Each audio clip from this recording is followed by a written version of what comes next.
Hi there, in this video, I will give you a quick guide on how you can upgrade your Zoho Mail account. So please listen carefully to each step that I will be explaining because I will describe everything clearly so you can follow along. Before starting, make sure that you are logged into Zoho Mail.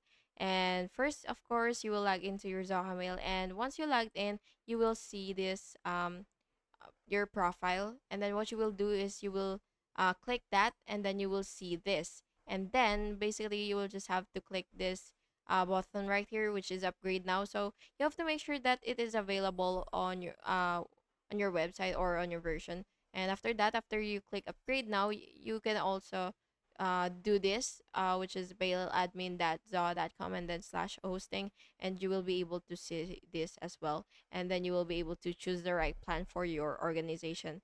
And then after that, you'll just select from this basically, and then you will enter buy now for the plan that you have chosen, and then you will basically just have to enter your payment details and confirm the purchase, and finally wait for the confirmation and ensure that your account shows the upgraded plan, and double check the features to make sure that everything is activated. And that's it. Thank you so much for watching this video, and I really hope it was helpful for you, and if it was, please make sure to like and subscribe for more videos like this. Thank you and have a good day.